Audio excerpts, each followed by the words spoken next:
নমস্কার বন্ধুরা, আপনারা কেমন আছেন? আজ আমি বানাবো দই চিংড়ি। চলুন শুরু করা যাক। চিংড়ি মাছগুলো কেটে বেছে ভালো করে ধুয়ে হলুদ লবণ দিয়ে কিছুক্ষণ মেখে রাখবো। এদিকে আমি মশলা করে নেব। দই চিংড়ি করতে মশলা লাগবে পেঁয়াজ, টমেটো, কাঁচা লঙ্কা, কয়েক কোয়া রসুন, টক দই আর কাজু বাদাম এবং জিরার গুঁড়ো, ধনিয়ার গুঁড়ো লাগবে। আমি এখানে 500 গ্রামের মতো চিংড়ি মাছ নিয়েছি। চিংড়ি মাছগুলো হালকা করে ভেজে নেব, কারণ বেশি ভাজলে চিংড়ি মাছ শক্ত হয়ে যায়।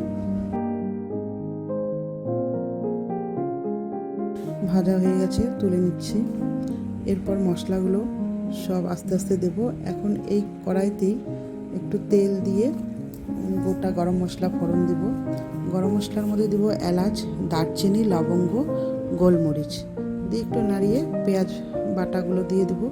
কিছুক্ষণ কষিয়ে তার মধ্যে দেব টমেটো, কাঁচা লঙ্কা, রসুন আর জিরের গুঁড়ো, ধনিয়ার গুঁড়ো একসাথে বেটে নিয়েছি, সেগুলো দিয়ে দিলাম।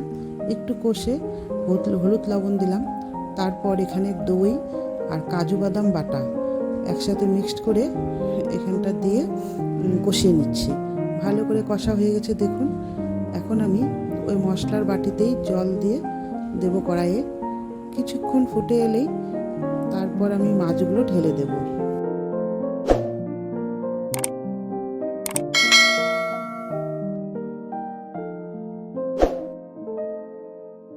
এখানে আমি টক দই ব্যবহার করেছি। আমি কাজু বাদাম বাটা দিয়েছি।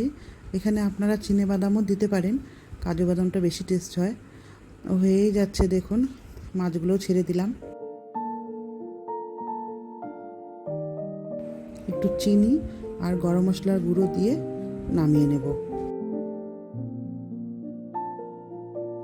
এই দই চিংড়ি রেসিপিটি সাদা ভাতের সাথেও খুব ভালো লাগে এবং পোলাও, ফ্রাইড রাইসের সাথেও খুব ভালো লাগে।